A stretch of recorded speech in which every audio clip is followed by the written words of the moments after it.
KBM EL. Ya, hampir terkeliru KBM. Kami dekat GBM dengan KBM, ya, gereja kami KBM.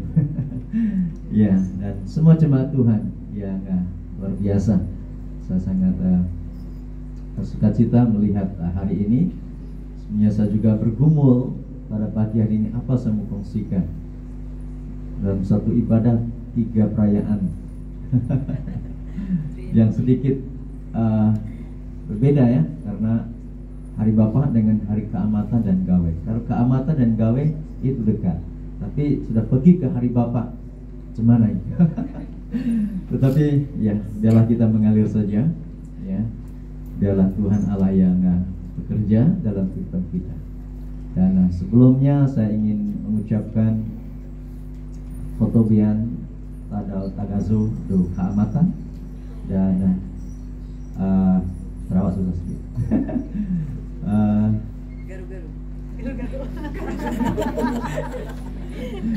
Selamat hari gawe dan saja lah. Saya coba ingat tapi susah ya. Juga apa? Guru apa? Ya, puji Tuhan dan salam Malaysia Madani. Ya, itu mesti juga kan. Kita bersyukur untuk kebaikan Tuhan pada pagi hari ini. Mari kita membuka Alkitab kita. Tak perlu perkenalan ya, Pak Levi sudah kenalkan. Kita terus firman Tuhan. Mazmur 128. Mazmur 128. Kita akan membaca ayat 1 sampai dengan ayat yang ke-6. Kita baca bersama-sama ayat ini, tidak terlalu panjang untuk kita. Mazmur 128 ayat 1 sampai ayat yang ke-6. Sudah menemukan ayatnya? Katakan amin. Masih beberapa saja. Mazmur 128 ayat 1 sampai ayat yang ke-6 kita akan membaca. Sekali lagi yang sudah jumpa katakan amin. Haleluya. Kita baca bersama-sama dalam apa sahaja terjemahannya ya. Saya punya bahasa Indonesia terjemahan baru. 1, 2, 3 ayat 1. Nyanyian dia. Berbahagialah setiap orang yang takut akan Tuhan, yang hidup menurut jalan yang ditunjukkannya. Apabila engkau memakan hasil jerih payah tanganmu, berbahagialah engkau dan baiklah keadaanmu. Istrimu akan menjadi seperti pohon anggur yang subur di dalam rumahmu. Anak-anakmu seperti tunas pohon zaitun sekeliling mejamu. Sesungguhnya demikianlah akan diberkati orang laki-laki yang takut akan Tuhan. Kiranya Tuhan memberkati engkau dari Sion, supaya engkau melihat kebahagiaan Yerusalem seumur hidupmu, dan melihat anak-anak dari anak-anakmu, damai sejahtera atas Israel. Amin. Puji Tuhan. Diberkatilah setiap anak-anak Tuhan yang sudah membaca, mendengar firman Tuhan, merenungkan dan terbiak melakukan dalam kehidupannya. Jadi kita akan belajar rahasia kekuatan dan kebahagiaan dalam rumah tangga. Firman Tuhan yang kita baca, pemazmur memberitahu kita, ini adalah menggambarkan satu keadaan keluarga yang diberkati, keluarga yang mengalami kemakmuran, keluarga yang mengalami kelimpahan, berkat yang mengalami kesejahteraan, dan berkat yang ada kekuatan, sehingga kita melihat bukan hanya pada waktu itu saja, tetapi mengalir kepada keturunan dan ahli waris seterusnya.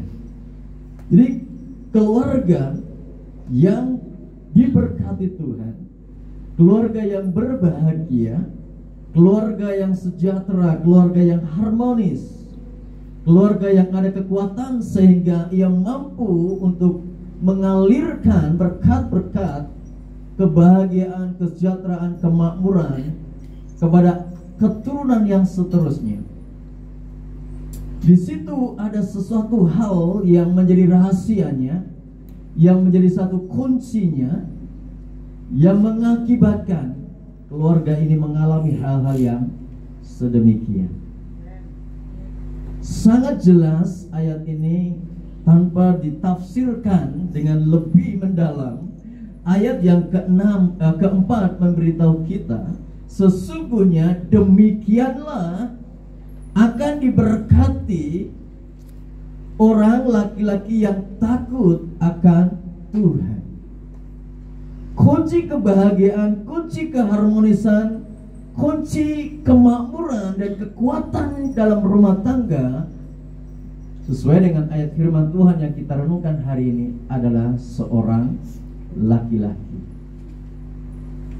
Seorang laki-laki, seorang ayah, seorang bapak, seorang pria memegang peranan yang sangat penting untuk menjadikan keluarga dan rumah tangga diberkati.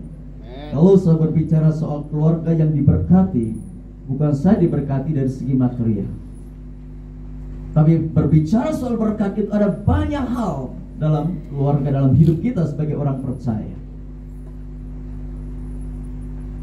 Uang banyak, rumah besar, kereta mahal,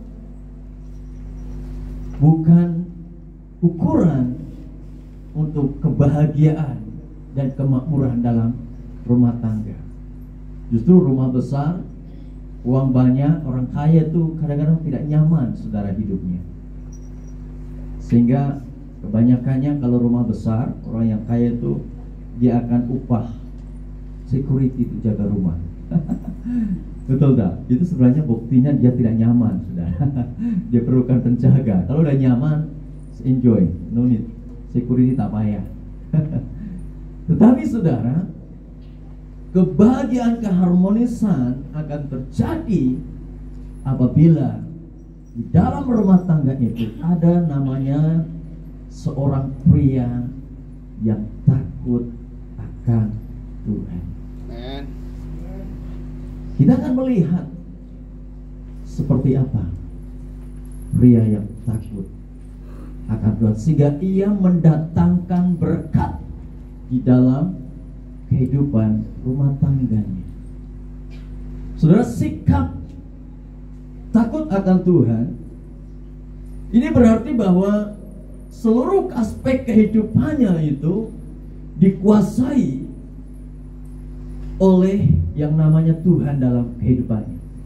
Jadi bila dikatakan orang itu adalah orang yang takut akan Tuhan, ia bukan hanya sungguh-sungguh dalam Tuhan, itu di dalam tempat-tempat tertentu, bukan hanya di dalam gereja, bukan hanya di dalam persekutuan-persekutuan, pertemuan-pertemuan ibadah. Kalau yang namanya seorang yang takut akan Tuhan, di mana saja berada, punya pemikiran, punya pengetahuan, dan bersikap sadar bahwa Allah Tuhan ada di sana. Itu adalah namanya takut akan Tuhan. Kalau hanya di gereja, itu berarti bukan takut akan Tuhan. Itu takut akan gereja atau takut karena pastor. Tapi yang namanya takut akan Tuhan ada di tempat kerja, ada di rumah, ada di bus stand, ada di bus, ada di mana saja. Anda sadar bahwa Tuhan ada bersama dengan Anda, sehingga ada yang namanya kejahatan, yang namanya perbuatan-perbuatan yang tidak sesuai dengan kehendak Tuhan, Anda sudah dibatasi di sana. Karena sadar, ada Tuhan bersama dengan saya. Di tempat kerja, ada Tuhan bersama saya. Di bus stand, ada Tuhan bersama saya. Di supermarket, ada Tuhan bersama saya. Itu adalah konsep pengertian takut akan Tuhan. Di mana-mana ada Tuhan. Tuhan Maha hadir. Amin. Haleluya. Kita lihat kehidupan orang yang takut akan Tuhan itu seperti apa. Kehidupan seorang yang takut akan Tuhan dalam hidupnya, dia akan selalu memiliki sikap untuk bersyukur kepada Tuhan. Orang yang takut akan Tuhan di dalam seluruh aspek kehidupannya, dia akan selalu mengucap syukur kepada Tuhan. Dalam 1 Tesalonika 5 ayat 18, mengucap syukurlah dalam segala hal, sebab itulah yang dikehendaki Tuhan. Saudara, dalam situasi apapun, sebagai pribadi yang takut akan Tuhan, lebih-lebih sebagai seorang lelaki, sebagai seorang ayah, sebagai seorang bapak, akan selalu bersyukur di hadapan Tuhan. Tidak kira apapun keadaannya, tidak kira apapun situasinya, kita akan selalu bersyukur kepada Tuhan. Ada kuasa dalam ucapan syukur, saudara. Saya rasa Bapak Ibu Saudara semua tahu, karena dari sekolah minggu saya pikir sudah diajarkan. 5 roti dan 2 ikan, betul? Dimakan berapa orang? Berapa orang? 5.000 orang, laki-laki saja. Tidak termasuk perempuan. Berarti lebih daripada 5.000. Saudara tahu, sebelum Yesus membagikan 5 roti dan 2 ikan, apa yang Yesus katakan? Dia mengangkat 5 roti dan 2 ikan itu, mengucap syukur, memberkati roti dan ikan, dan ketika dibahagikan cukup bahkan lebih. Ada kuasa dalam ucapan syukur, saudara. Sehingga berkat terjadi luar biasa dalam kehidupan. Sebagai seorang pribadi, seorang ayah, seorang laki-laki, sebagai anak-anak Tuhan, dalam ucapan syukur ada berkat, ada mujizat. Amin. Haleluya. Seberapa banyak kita mengucap syukur, saudara, dalam segala hal.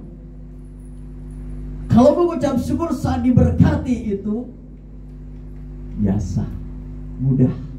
Puji Tuhan, senang mulut kita melatah puji Tuhan. Betul? Saat terima bonus, puji Tuhan. Terima gaji awal sebelum tarik, biasanya puji Tuhan.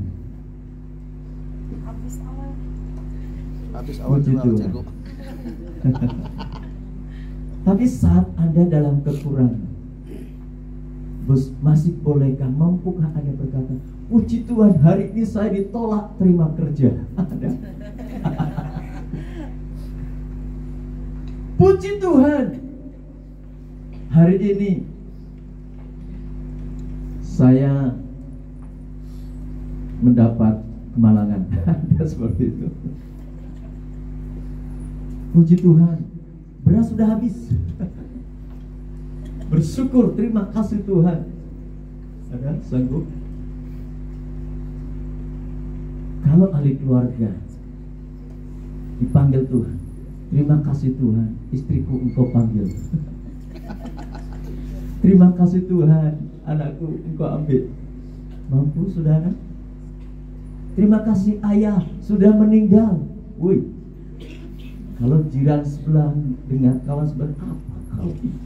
Pasti habislah kena cerita satu kampung. Bapaknya meninggal, dia mengucap syukur. Bapaknya datanglah buat penghiburan. Tetapi firman Tuhan berkata, mengucap syukur dalam segala hal. Artinya dalam suka, dalam duka, mengucap syukur. Tuhan tidak berkata mengucap syukurlah saat engkau diberkati, mengucap syukurlah saat engkau kelimpahan, mengucap syukurlah engkau saat hari jadi. Tidak. Tapi dalam segala hal Tuhan mau kita mengucap syukur. Sebab itu yang dikehendaki Tuhan. Amin. Berapa banyak, berapa sering kita mengucap syukur dalam kehidupan kita. Saudara, bukan mudah ya, seperti Pastor Habil katakan, kami sama, tapi tidak serupa. Sama tapi tidak serupa dengan Pastor Habil keluarga. Tidak samanya bagaimana? Kami sama-sama tinggal 3. Tapi tidak serupa. Mereka 2 jaga 1, saya 1 jaga 2. Sama kan? Tapi tidak serupa.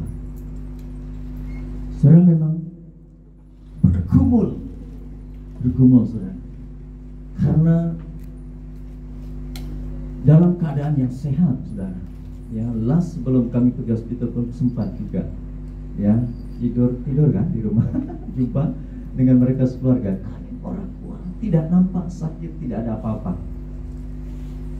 Tapi ya Tuhan izinkan 1 bulan berada di hospital, koma. 23 buat pembedahan, 23 Tuhan panggil. Bulan 12 tarik-tariknya luar biasa saudara. 23 meninggal, 25 hari bulan dikuburkan. Jadi Anda Christmas di gereja, kami Christmas di kuburan. Luar biasa. 3 hari ya, peringatan 7 hari, 31 hari bulan. Anda merayakan tahun baru, sambut tahun baru, kami 7 hari. Peringatan 7 hari. Kemudian 40 hari. Peringatan 40 hari. Bersama dengan apa? Perayaan tahun baru Cina. Puji Tuhan. Itu sebabnya kami bersyukur, wah luar biasa. Tapi saudara, dalam 40 hari, kami mengalami suatu pergumulan yang hebat secara pribadi.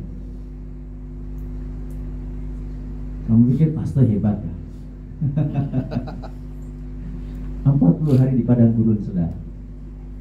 Saya belajar untuk bersyukur berat. Jujur 40 hari susah untuk bersyukur. Walaupun ya ada masa-masa juga bersyukur, karena Tuhan izinkan 15 tahun bersama. Hanya 15 tahun, tapi itu sesuatu yang sangat luar biasa. Masih boleh bersyukur selama 15 tahun. Kami bersama luar biasa. Tapi 40 hari bisa dihitung dengan jari untuk bersyukur saudara. Kebanyakannya adalah seperti bangsa Israel di padang gurun. Apa yang berlaku di padang gurun bangsa Israel? Memberontak, gegil, keras kepala, sombong, angkuh, melarikan diri, meninggalkan Tuhan. 40 hari bergumul saudara. 40 hari menyoal Tuhan. Saya bergumul dan menyoal Tuhan, karena semua proses saudara, semua proses itu berjalan dengan luar biasa. Tuhan menyertai. Sejak dari pemeriksaan, pergi ke belakang, buat X-ray, buat rekaman dan sebagainya, semua berjalan dengan lancar. Waktu pergi ke Beacon Hospital, semua berjalan dengan lancar. So aturkan, dipertemukan orang-orang yang memang Tuhan sudah sediakan, sehingga dalam waktu yang singkat kami boleh dapat appointment untuk buat pembedahan. Dan dalam waktu yang sangat singkat, Tuhan juga sediakan keperluan keuangan untuk buat pembedahan. Perlukan deposit 40.000 masa itu. Dan tidak sampai dalam 1 minggu Tuhan bercampur tangan. Jadi semua proses, dan Tuhan sediakan dokter yang terbaik. Dokter ini adalah seorang pakar bedah kepala terbaik di Malaysia. Dia katakan hanya 1% risiko. Saudara semangat tak? Ya, dikatakan hanya 1%, bukan 10%, 1% risikonya. Semuanya baik. Dan saya menyoal Tuhan, semua Tuhan Engkau sediakan, Tuhan Engkau campur tangan. Tapi pada waktunya, pas cukup 1 bulan, yang seharusnya hari itu dicas, di rumah semua sudah sedia, tinggal tunggu ambulans saja untuk bawa balik. Masa itulah ya saat yang terakhir, 23 hari bulan, hari Kamis, jam 4:30 petang. Susah untuk bersyukur, susah sebagai manusia. Saya merasakan kekecewaan Saya kecewa dengan Tuhan. Engkau menyertai, tapi ujungnya seperti ini, kecewa. Tetapi saudara, saya sebagai seorang bapak, puji Tuhan, saya bersyukur selepas 40 hari, sebelum kami berperingatan 40 hari, Tuhan celikkan mata rohani saya bahwa saya masih ada 2 orang anak yang harus dipertanggungjawabkan di hadapan Tuhan. Saya mulai sedar, dan Tuhan bertanya dengan saya, berapa lama kamu mau kecewa? Berapa lama kamu mau marah? Berapa lama kamu mau bersungut-sungut dengan Tuhan?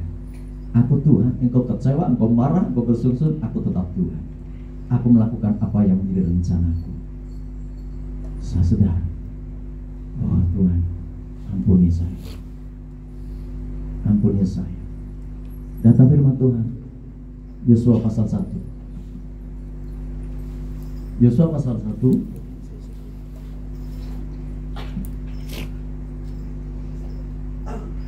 ayat 2.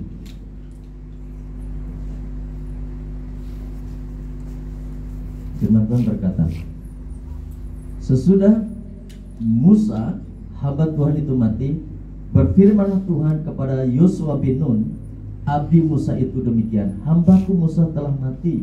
Sebab itu bersiaplah sekarang, seberangilah sungai Yordan ini, engkau dan seluruh bangsa ini, menuju negeri yang akan kuberikan kepada mereka, kepada orang Israel itu. Firman Tuhan datang dan mengingatkan saya, dan ini saya aplikasikan dalam kehidupan saya. Hamba Tuhan, istri saya sudah Tuhan panggil, dan dia memberikan mandat dan kepercayaan, bersiaplah sekarang. Bersiaplah sekarang. Dan dia katakan, seberangilah sungai Yordan ini. Dari sini saya mulai, Tuhan ampuni saya, dan saya mulai belajar untuk bersyukur. Dan puji Tuhan, kalau saya terus kecewa, kalau saya terus dalam berduka, kalau saya terus dalam kemarahan, saya tidak tahu apa yang akan berlaku dalam kehidupan saya dan juga anak-anak saya. Tetapi ketika Tuhan ingatkan dan tegur saya dengan firman Tuhan ini, saya berhenti dari kecewa, saya berhenti dari marah-marah, saya berhenti dari bersungut-sungut kepada Tuhan. Saya mulai melihat rencana Tuhan buat kami, rencana Tuhan buat keluarga kami dan buat gereja Tuhan.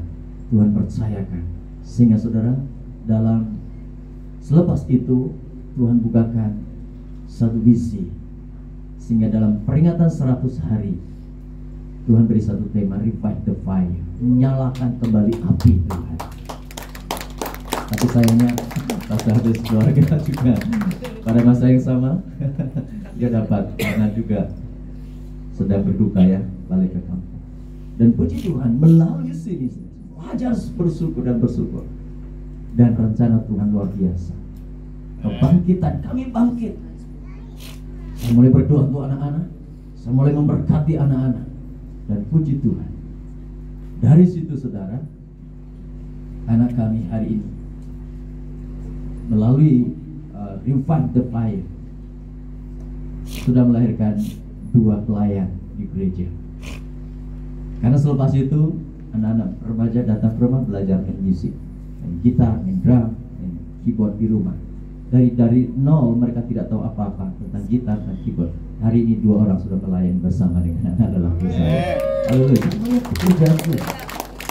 Dan setiap bulan orang-orang remaja, orang muda, setiap bulan naik ke Gunung Lambak untuk puji sembah, doa, dan deklarasi firman Tuhan. Ada kebangkitan rencana Tuhan terjadi ketika saya mulai bersyukur, saudara. Amin. Haleluya. Bapak saudara kasih Tuhan, sebagai seorang yang takut akan Tuhan, sebagai pribadi yang memiliki Tuhan, belajar untuk bersyukur dalam apapun situasi dan keadaan Anda. Terlebih di hari keamatan dan gawe. Jangan hanya hari keamatan dan hari gawe bersyukur dan menari dan makan nasi bungkus.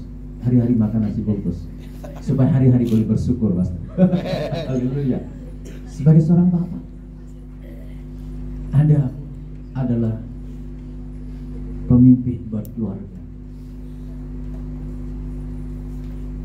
Mungkin Anda kecewa dengan banyak hal.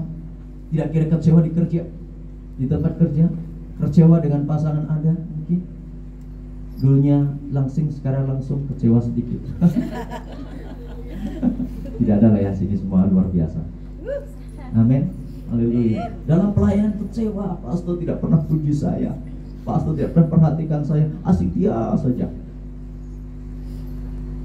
Tidak ada di sini, tempat kami ada banyak.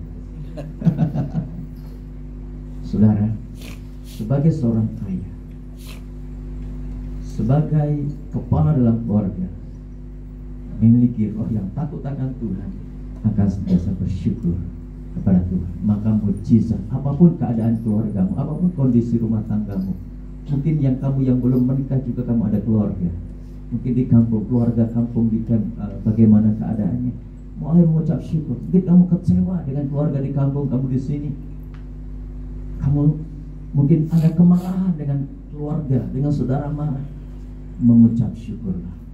Belajarlah mengucap syukur. Ada mujizat dalam ucapan syukur, ada berkat dalam ucapan syukur, ada kekuatan dalam ucapan syukur. Amin. Haleluya. Pribadi seorang yang takut akan Tuhan, khususnya sebagai pria ataupun lelaki yang takut akan Tuhan, dia adalah seorang yang tahu status dirinya di hadapan Tuhan, juga untuk keluarga. Tahu statusnya sebagai pria, sebagai lelaki, sebagai seorang bapak, sebagai seorang ayah. Dia tahu statusnya di hadapan Tuhan dan di hadapan keluarga ataupun manusia. Di hadapan Tuhan, seorang lelaki, seorang pria, dia adalah sebagai imam dalam rumah tangga. Imam berarti Anda menjadi wakil keluarga di hadapan Tuhan. Anda bertanggung jawab untuk memimpin ahli keluarga untuk datang kepada Tuhan. Sebagai imam, Anda bertanggung jawab untuk mengatur persembahan keluarga di hadapan Tuhan. Imam 6 ayat 10. Tanggung jawab tugas seorang imam, membawa korban persembahan, memperdamaikan, menjadi pendamai antara keluarga dengan Tuhan.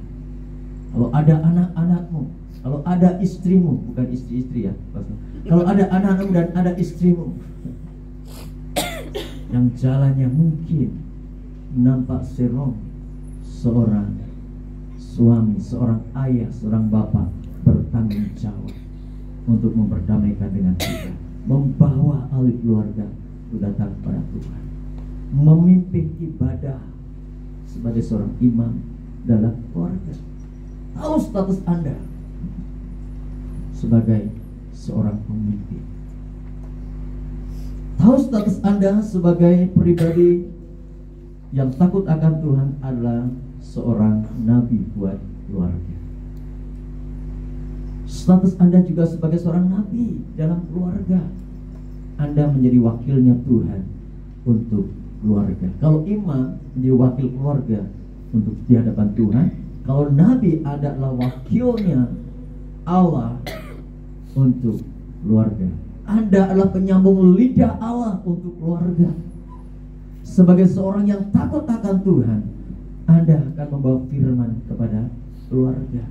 Anda akan menyampaikan kabar baik buat keluarga. Anda akan membawa berita sukacita buat keluarga.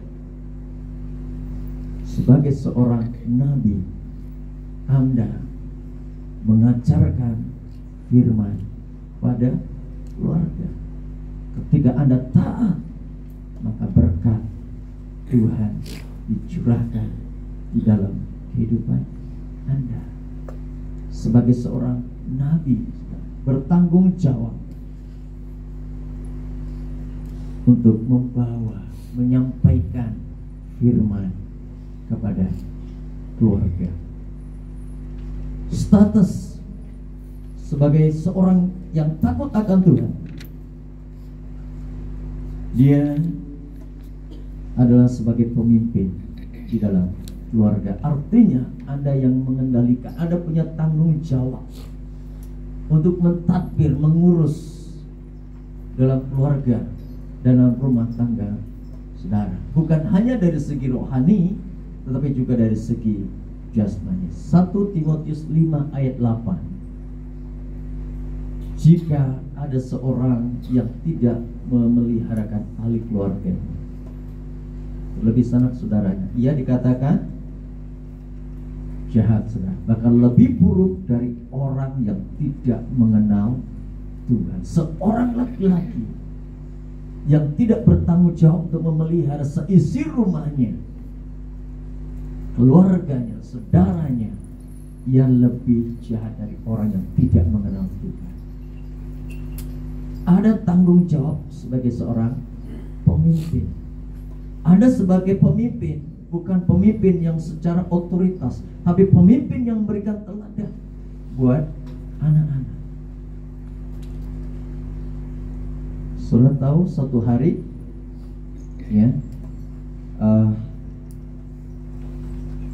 waktu kecil, ya, umur 5-6 tahun anak-anak itu akan melihat tingkah laku kita sebagai orang tua.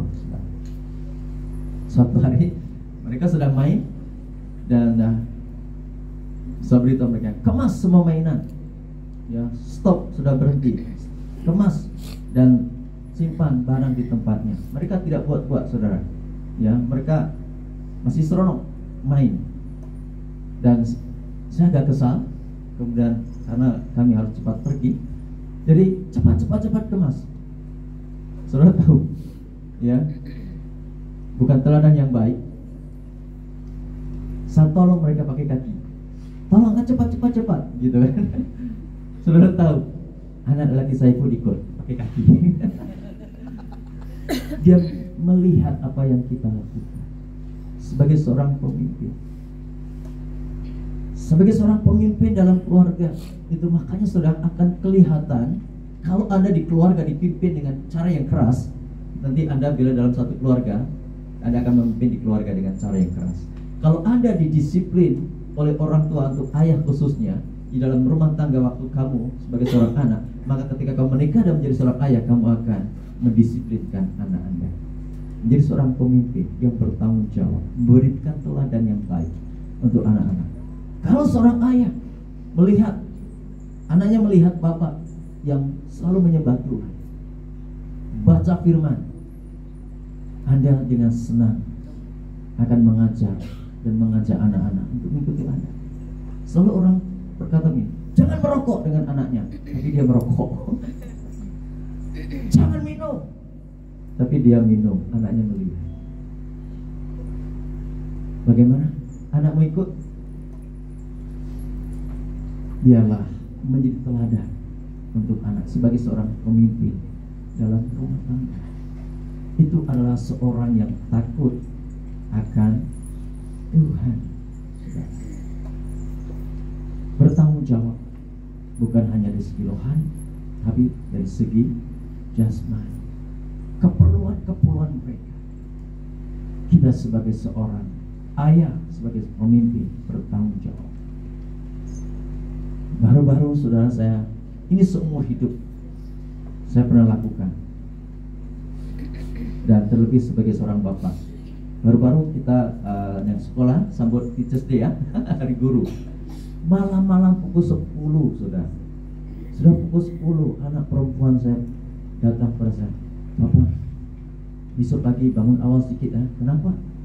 Tocang rambut saya. Allah, saya tak pernah tocang, minta tocang 2 lagi, kanan kiri. Macam mana nak tocang? Saya pun baru dengar apa itu tocang nih, kan? Tocang itu rambut di gini gitu. Oh, dari pukul 10 malam, besok pagi Sebelum pukul 7 sudah sampai di sekolah. Tak pernah buat tocak. Apa sanggup buat? Sebagai seorang bapak, saya harus bertanggung jawab. Saya harus menabur dengan baik. Pukul 10 saya coba cari, sekarang kan senang sedikit kan. Tocang, oh tocang begini. Tapi tak boleh praktek lah, dia sudah tidur. Coba belajar. Bangun awal jam 6 sudah bangun. Mari ya, buat tocang. Apa yang jadi loh. Jadi. Tapi dia happy, saudara. Dia happy. Dia rasa senang sekali. Oke lah itu bagus. Tuhan pun tidak rasa malu pun di sekolah, dia happy saja. Begitu. Bertanggung jawab. Saya boleh menolak, tak maulah, Papa tak pernah buat ini. Boleh menolak. Dia boleh terima, boleh. Tapi kita mau belajar untuk memenuhi keperluan dia, bukannya jasmani. Jasmani juga dipenuhi. Yang sangat penting adalah jiwa, saudara. Dia rasa happy, dia rasa senang sekali, dan dia sangat percaya diri untuk pergi sekolah. Walaupun tocangnya saya pun tengok sebelah mata, tapi sampai gambar saya simpan untuk kenangan. First time buat tocang. Saudara bertanggung jawab. Saya belajar sebagai bapak tunggal, ya. Dan ya, kita harus belajar. Sebagai bapak juga harus belajar. Kerja seorang ibu bukan mudah, kerja istri bukan mudah, bapak-bapak. Bersyukurlah, ya, bersyukurlah ada istri. Ada istrinya sebelah kanan kiri ada, bersyukurlah. Bersyukurlah dengan istri yang ada. Saya jaga 2 anak, satu sekolah pagi, satu sekolah petang. Pukul 6 bangun, sediakan sarapan pagi untuk yang sekolah pagi. Kemudian selesai 6:30 hantar pergi sekolah. Kita pukul 7 balik rumah. Pukul 7 sampai 8 lebih adalah misbah doa pribadi pagi. Selesai doa pagi, sarapan, sendiri sarapan. Kemudian jam 9 lebih 10 sediakan makan tengah hari, sebab pukul 12 pergi sekolah. 11:30, selewatnya 11:30 dia harus makan sebelum pergi sekolah. Saya harus masak pukul 10, 10:30 harus masak, dan 11 lebih harus siap masak. Pukul 12 antar pergi sekolah. Pukul 1 lebih jemput yang kedua balik. Begitulah. Jadi bersyukurlah kalau ada istri, bersyukurlah kalau ada suami. Anda tidak masak, tidak hantar pergi jemput sekolah, dan saya juga harus uruskan pelayanan.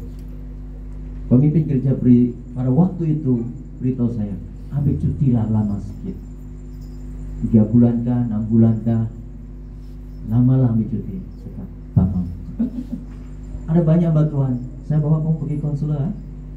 Apa? Saya punya konselor yang hebat.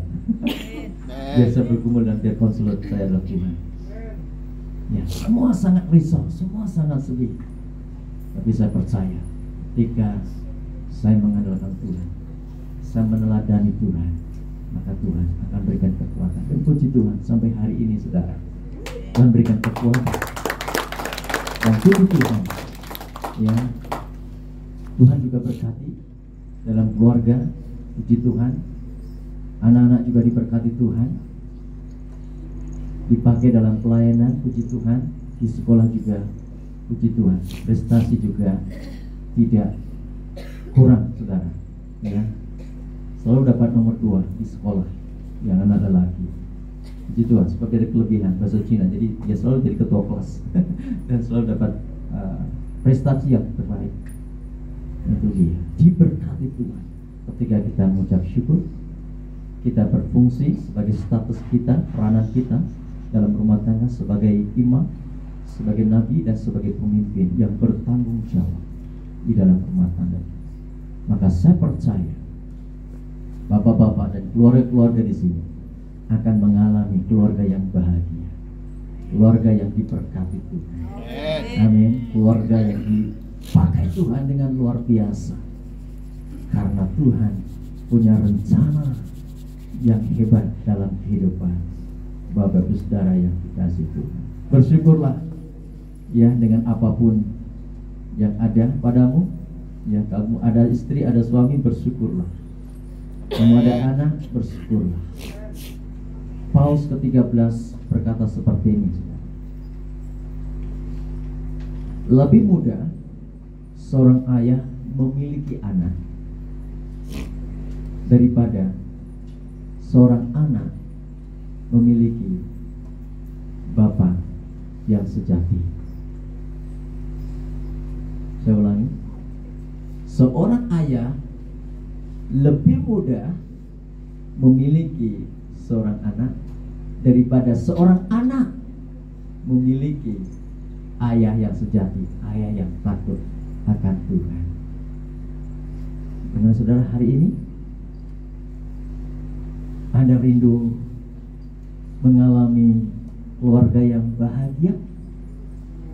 Anda rindu mengalami kemakmuran dalam rumah tangga? Anda rindu mengalami keluarga yang kuat, yang takut akan Tuhan? Dimulai dari setiap pribadi, khususnya seorang pria ataupun seorang laki-laki yang takut akan Tuhan. Mari kita bangkit berdiri, saudara.